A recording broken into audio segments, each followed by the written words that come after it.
Olá a todos, aqui é o professor Cláudio e hoje para dar sequência ao nosso curso de História da Filosofia Grega.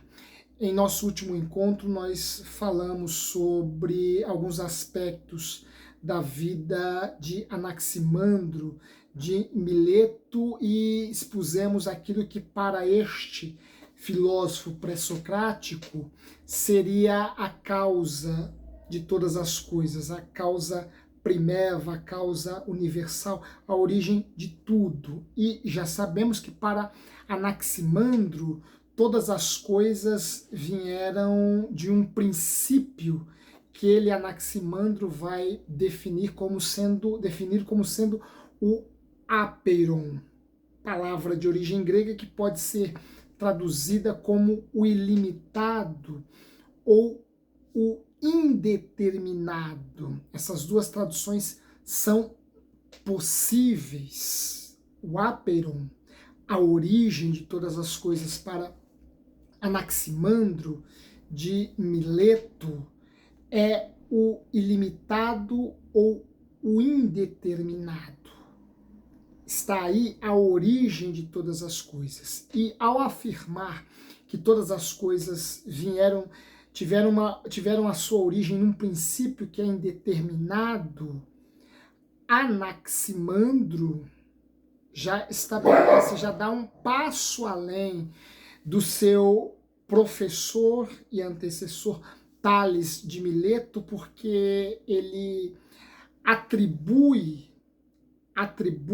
ao pensamento a única faculdade humana que pode conhecer a causa de todas as coisas. O apeiron, pelo fato de ser algo indeterminado ou ilimitado, só pode ser conhecido por meio do pensamento.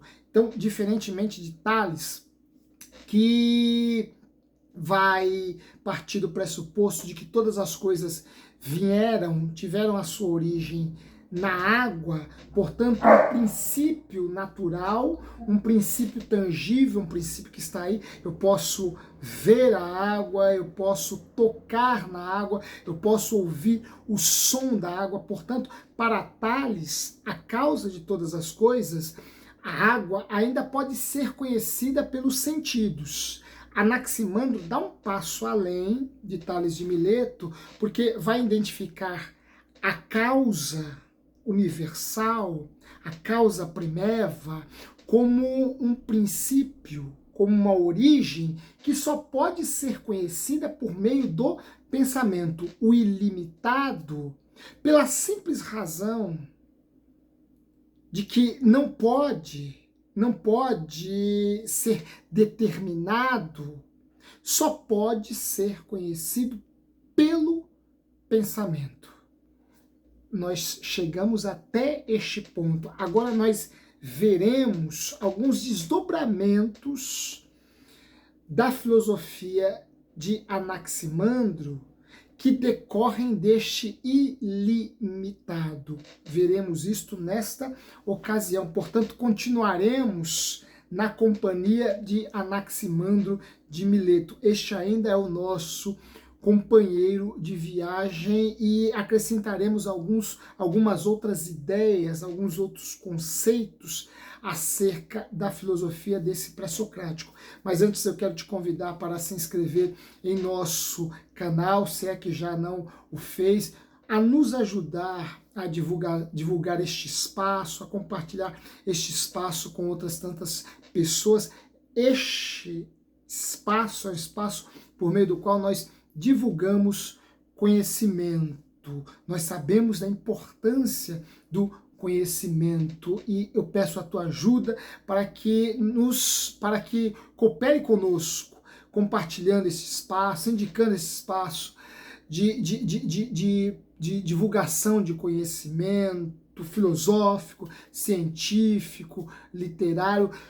Ajude-nos compartilhando esse espaço com os teus amigos, familiares, a fim de que nós possamos sempre ter um número maior de pessoas aqui para estudarem conosco, para crescerem conosco, para para adquirirem conhecimento conosco. Você aprende, cresce e eu também aprendo e cresço, porque todas as vezes que abordo um tema aqui, se é um tema que eu já conhecia e que de repente alguns detalhes me fugiram da memória, eu volto ao tema, faço novas leituras, novos apontamentos, acrescento coisas que até então eu não sabia. Enfim, é um processo de aprendizagem para mim também. Portanto, este é um espaço por meio do qual todos nós crescemos, todos nós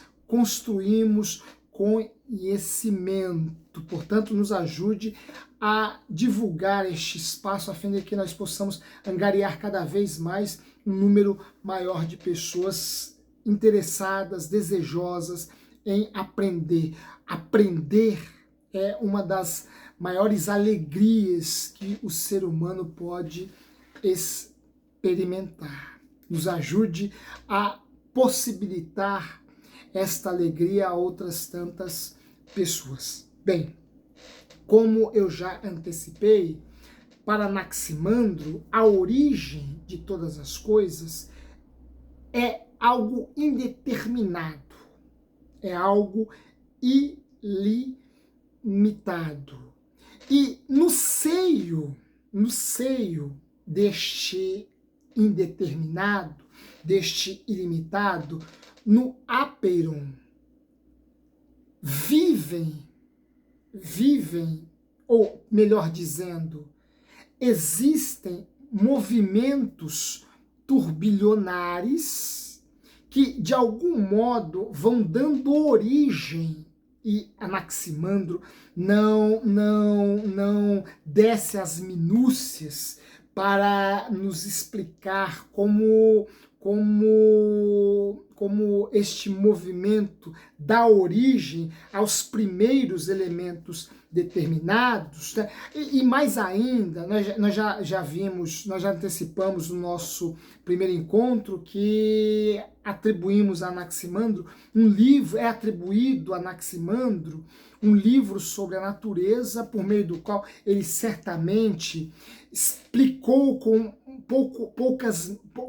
pouco mais de minúcias, de detalhes, essa sua cosmologia. Entretanto, este livro se perdeu, e o que nós temos são alguns fragmentos, espaços em outros autores que nos ajudam a reconstituir o pensamento filosófico de Anaximandro sem que possamos entendê-lo mais a fundo, nas suas minúcias, nos seus detalhes. O que temos aqui é uma leitura geral, uma leitura maior, e algumas perguntas acerca desta cosmologia de Anaximandro estão fadadas a perecerem sem respostas, pelo simples fato de que nós não temos a obra de Anaximandro sistematizada explicando a sua cosmologia em detalhes. Mas, num sentido mais geral, no interior do ápeiron, ocorrem movimentos turbilhonantes que vão dando origem aos primeiros elementos determinados. Vejam, do indeterminado surge o determinado.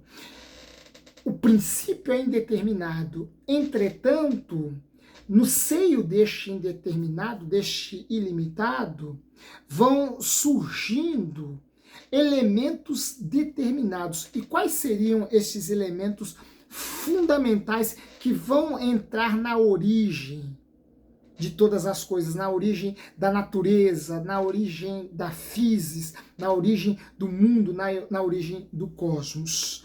São os seguintes: o quente, o frio, o seco e o úmido.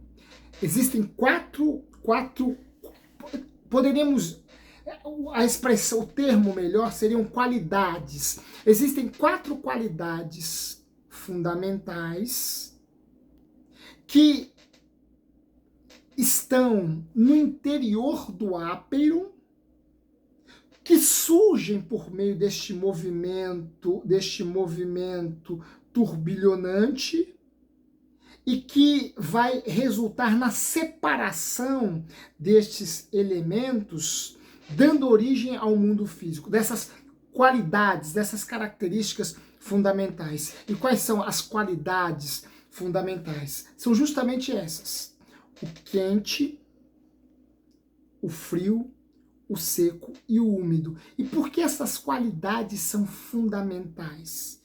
Ora, porque essas qualidades existem em todos os seres da natureza. Todos os seres da natureza estão sujeitos a estas qualidades. Ora, nos seres nós encontramos o úmido, o seco, o frio e o quente. Estes 4 elementos viviam, existiam em harmonia no interior do ápeiron. Entretanto, por conta deste movimento, estes elementos vão se separando, vão se distanciando, e ao se separarem,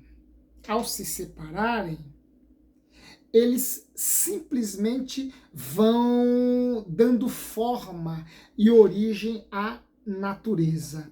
Ora, esses elementos se separam, eles que até então viviam num estado de harmonia no interior do ápeiron, se separam, portanto, vejam, e aqui já cabe fazermos um apontamento, o princípio, a origem de todas as coisas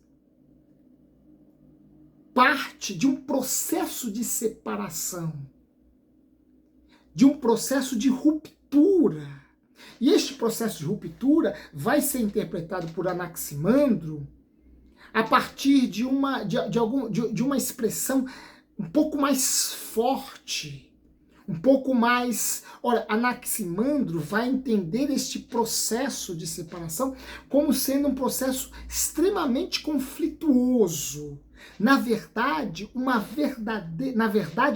guerra entre estes contrários, entre estes opostos. Ora, o mundo surge a partir de uma guerra destes elementos, dessas qualidades fundamentais que vão se separando e dando origem às coisas, e dando origem à natureza, e dando origem ao mundo. As duas primeiras qualidades que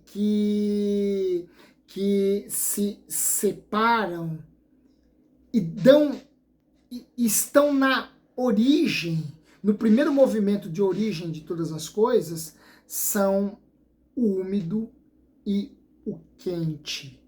O úmido e o quente, que na natureza, que no mundo, vão assumir a forma do fogo e da água. Como as coisas passam a surgir? Ora, o úmido e o quente se separam do ápeiron, se deslocam do ápeiron, se descolam do ápeiron, rompem com o ápeiron, rompem entre si e dão origem ao sol e à água, ou ao fogo e à água.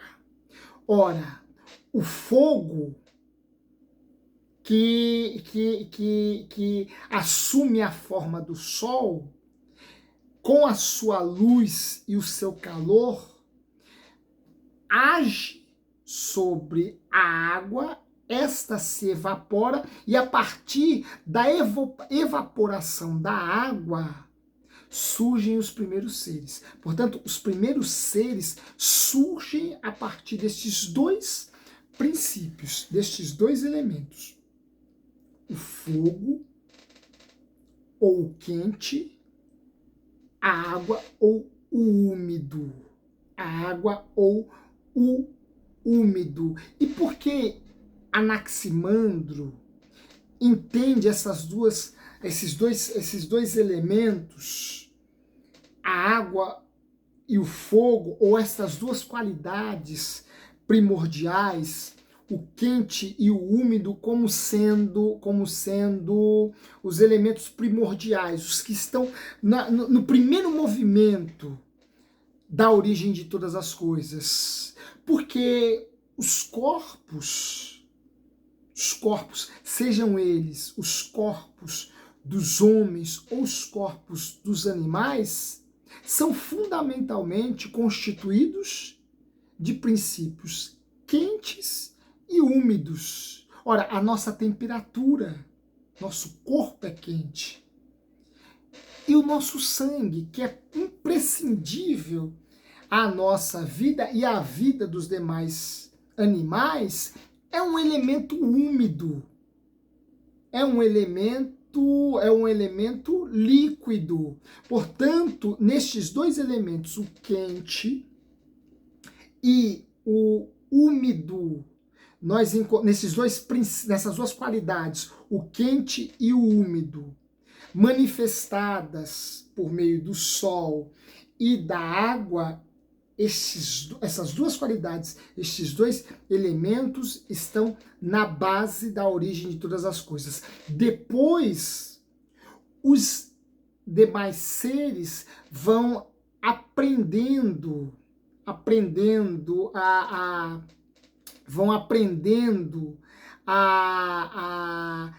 se mover na terra, a se mover nas águas. Eles surgem dessa evaporação. Repito, o processo é este: a luz do sol e o seu calor incidem sobre a água. Desta água surge um vapor, e este vapor dá origem aos seres. Depois os seres vão se adaptar, os seres que nascem desse vapor, depois eles vão se adaptando a viverem na água, os peixes, e na terra, os demais seres. Portanto, este é um processo de adaptação dos seres dentro da a partir no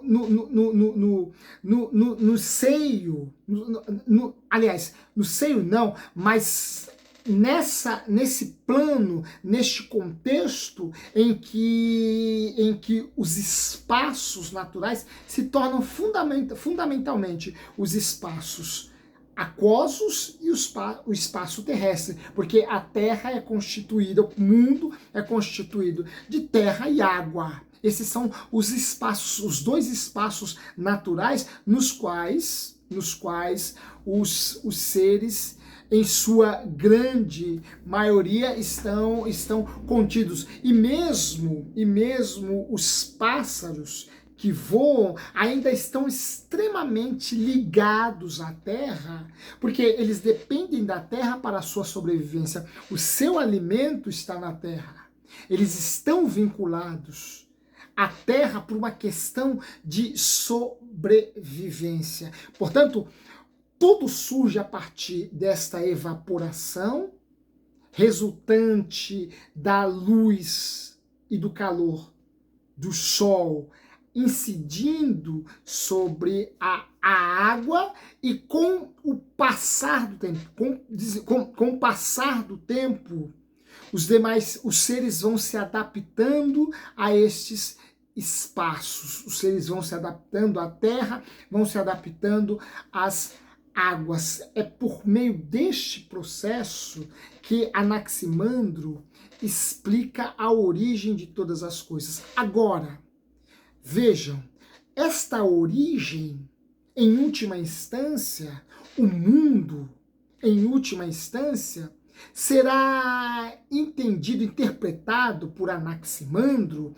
a partir de uma perspectiva pessimista, a partir de uma perspectiva bastante, diríamos, uma perspectiva negativa.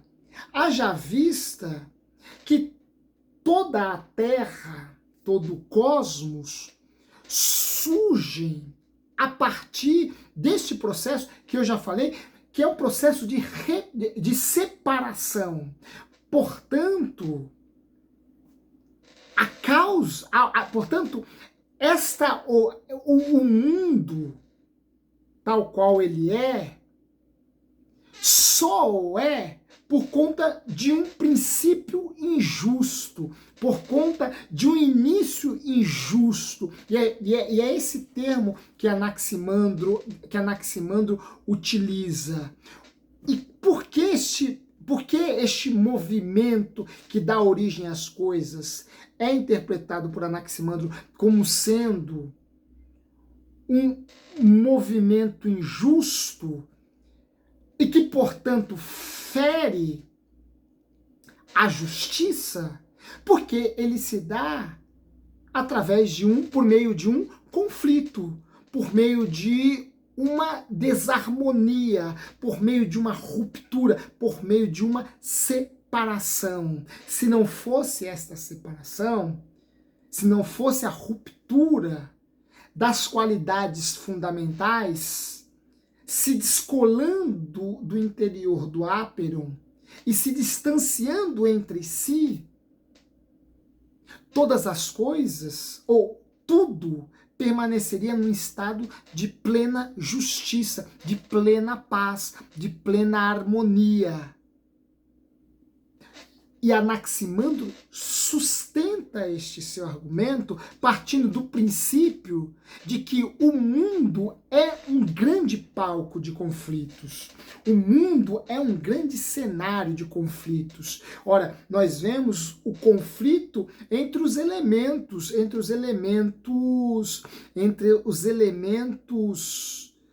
ou fundamentais, entre o fogo, a terra, a água, o ar. Ora, esses elementos são princípios que vivem num estado de guerra constante, né? Vejam, o fogo incide sobre a terra, tornando-a seca. O fogo incide sobre a árvore, queimando-a. Mas este mesmo fogo está sujeito a ser dispersado por meio do vento, que é causado pelo ar. A água pode cobrir o espaço da terra, mas ela também, por conta do sol, de uma seca prolongada, pode recuar, perdendo espaço para a terra. Vejam, da mesma forma que a água pode ocupar o espaço da terra, ela pode perder espaço para a terra. E esse é um movimento contínuo, né? Nós vemos, vejam, o homem sabe o que é uma enchente desde o dilúvio do Gênesis, desde o dilúvio das narrativas babilônicas, das narrativas semíticas. Ora, o homem sabe o que é a força da água desde os antigos egípcios, que viam o que o Nilo, com sua força total, o Nilo cheio, poderia fazer em suas adjacências. Portanto, vejam, desde a sua mais remota origem, o homem conhece esses movimentos por meio dos quais a água toma o espaço da terra, mas a terra retoma o espaço da água. Ora, Anaximandro, que conhecia muito dessas coisas, vai interpretar isso como sendo um processo de conflito, de guerra. A água vive no estado de conflito com a terra, da mesma forma que o fogo vive num estado de conflito com o ar. E mais ainda, estes conflitos são perceptíveis, são visíveis em toda a natureza. Nós temos os conflitos dos animais entre eles mesmos. Nós temos os conflitos dos homens com os animais, e nós temos os conflitos dos homens entre si. Portanto, toda a natureza vive nesse processo de conflito, nesta guerra entre os contrários. E a causa de toda esta guerra, para Anaximandro, é justamente São justamente as diferenças que há entre estes seres. As diferenças, e diferenças, entendam aqui, as diferenças que são, na verdade, as determinações. Ora, na origem nós temos o indeterminado. Este indeterminado pressupõe um estado de paz, de harmonia. Esse estado de paz, de harmonia, portanto, esse estado justo, feliz, é abalado a partir do momento em que surgem os primeiros elementos determinados, as primeiras qualidades determinadas. O quente, o ar, o quente, o úmido, o frio, o seco. Ora, quando estas qualidades fundamentais surgem, eu já tenho o determinado ou os determinados.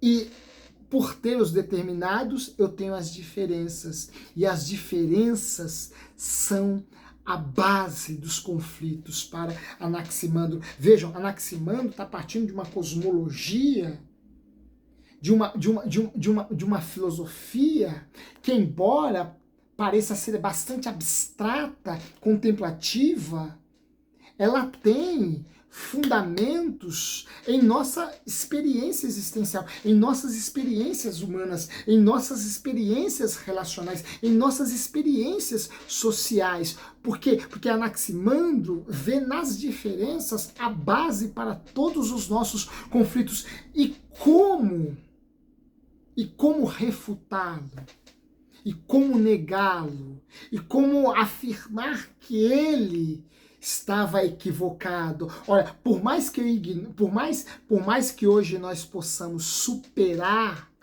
porque temos 2.000 anos, 2.500 anos de conhecimento acumulado à frente de Anaximandro, temos as ciências naturais bastante desenvolvidas, bastante evoluídas. Temos as ciências biológicas temos as ciências da natureza, temos as ciências, enfim, temos as ciências humanas, enfim, temos a física, temos a biologia, temos a psicologia, temos a química, temos a psicanálise, temos toda essa ciência que Anaximandro, com o avanço que hoje nós as conhecemos, ignorava, desconhecia por razões óbvias, por razões muito pertinentes. Mas nós podemos, e por conta desse nosso conhecimento acumulado, que nos coloca muito à frente de Anaximandro, no campo das ciências exatas, das ciências humanas, das ciências naturais, das ciências biológicas, nós não podemos negar esta conclusão de Anaximandro. Qual seja, professor? A de que as diferenças estão na causa dos nossos grandes conflitos, estão na base dos nossos grandes conflitos. Esta conclusão de Anaximandro é uma conclusão universal, é uma conclusão que faz o homem pensar em quaisquer tempos. Vejam, Anaximandro aí é muito atual. Nesta conclusão, ele é extremamente atual, ele é extremamente contemporâneo a quaisquer homens. E ele vai afirmar que esse estado de conflito precisa ser reparado. E a consequência por esta injustiça, por esta ruptura, por esta guerra entre os contrários, a consequência é o perecimento de todas as coisas naturais. Porque tudo aquilo que há na natureza perece. E perece pela simples razão de que tudo isto está sujeito ao tempo. E o tempo Cronos, né? Esse tempo Cronos devora a todos. Portanto, a consequência o castigo por estes elementos terem se separado do Aperon e se tornado determinado e se tornado diferentes e, portanto, em conflito constante entre si. A consequência por isso, por terem quebrado esse estado de justiça e de harmonia, a consequência é o perecimento de todas as coisas, é o perecimento de todos os seres que há na natureza. E ao perecerem, de alguma forma, esta injustiça original é reparada e o movimento que se dá é o movimento de retorno dos diferentes, dos determinados, para esse estado de harmonia original no qual eles se encontravam no seio do Aperon. Portanto, Anaximandro, que, repito, interpreta o mundo a partir de uma certa ótica pessimista, de uma certa ótica negativa, ainda consegue vislumbrar um momento em que a justiça há de prevalecer, em que a paz há de prevalecer, em que a harmonia há de prevalecer. E aqui eu já faço uma ponte, quando nós formos estudar Heráclito, nós veremos o quanto que Heráclito vai ver nos diferentes, vai olhar para as diferenças a partir de uma perspectiva mais positiva e vai ver nelas a partir de uma perspectiva mais otimista e vai ver nas diferenças uma verdadeira harmonia. Anaximandro, que é anterior a Heráclito, vê nas diferenças uma guerra, a causa de todos os conflitos, a causa da dissolução de todas as coisas, de todos os seres, mas se abre para uma esperança, a esperança de que tudo isso, todas essas injustiças, serão reparadas. Mas reparadas quando? Nesta vida? Não, no retorno dos elementos fundamentais para o seio, para o interior do Ápero, onde viviam e se perdiam, por assim dizer, por não serem determinados, por estarem identificados com esta origem e causa da harmonia, da paz, da justiça. Ele deixa em aberto uma esperança de triunfo da justiça e do triunfo de uma paz. Talvez não a paz que nós esperamos, buscamos ou lutamos, né? Talvez não a paz pela qual a ONU se empenha tanto, né? O Conselho de Segurança se empenha tanto, né? A paz que esperamos que triunfe entre palestinos e judeus, russos e ucranianos e outras nações que vivem em conflito. Talvez não esta paz que nós esperamos, mas esta paz do retorno de todas as coisas para a sua origem. E todas as coisas não no seu estado natural, mas em seu estado primordial, porque todas as coisas em seu estado primordial ou eram quente ou frio, quentes ou frias, secas ou úmidas. É nesse estado primordial que todos os seres se encontram. Bem, Anaximandro ainda vai fazer outras considerações, outras conclusões que não podemos falar aqui neste momento, até porque são conclusões ainda muito esparsas, muito vagas, né? E que são conclusões secundárias, e nesse nosso curso nós nos propusemos a apresentar aquilo que é essencial em cada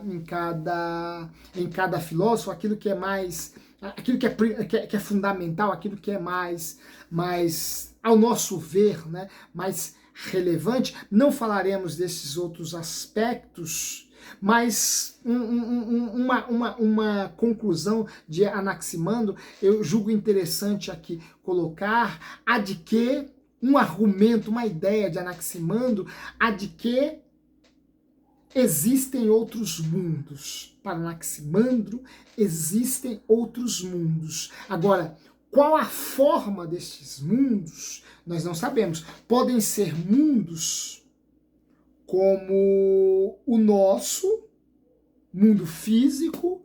Por quê? Porque o mundo, este nosso mundo, teve origem no ilimitado, no Áperon, e pelo simples fato do Áperon ser o ilimitado, nada o impede de dar origem a outros tantos mundos. Ou podem ser apenas círculos de fogo sobre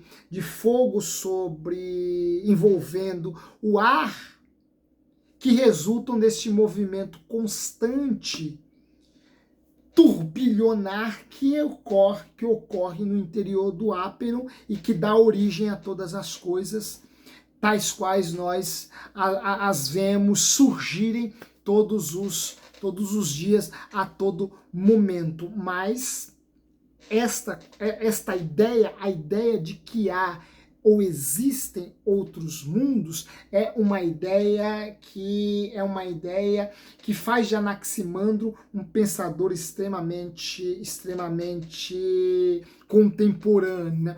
Um pensador extremamente atual, né? Uma outra consideração para Anaximandro, e aqui nós já vemos um outro ponto por meio do qual Anaximandro rompe com Tales, é que, diferentemente de Tales, que pensava a Terra como uma forma de um pires, né? A Terra como algo plano que pairava sobre um oceano primordial, Anaximandro entende a Terra como um círculo convexo e que paira sobre o nada, e que paira no vazio. Não há nada que sustente a Terra ou o mundo. Esta Terra é imóvel, é imutável, e não é possível identificarmos o alto ou o baixo nesta Terra. Nesse sentido, Anaximandro já dá um passo à frente de Tales, rompe com Tales por conta dessa sua concepção da Terra. A Terra paira no vazio, sobre o nada. Não há nada que sustente a Terra. Ora, nós precisamos ainda de alguns séculos, ou de muitos séculos, para chegarmos ao princípio gravitacional de Newton. Mas Anaximandro já deixa uma abertura para que o homem ocidental passe a pensar no princípio, na lei, ou na causa desta posição da Terra, que é inamovível e que paira sobre o nada. Ora, esse é mais um ponto no qual Anaximandro rompe com Tales de Mileto. E a partir dessas considerações, nós podemos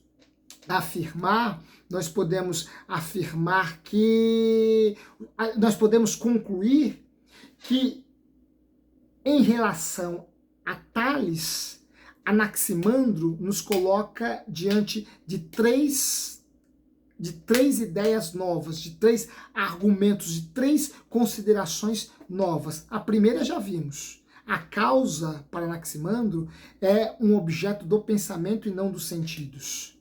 A segunda é de uma lei necessária, a lei da separação e da reparação, que é este movimento de descolar do Áperon e do retornar para ele, da separação dos elementos primordiais do áperon e seu retorno para ele. Isso segue uma lei necessária.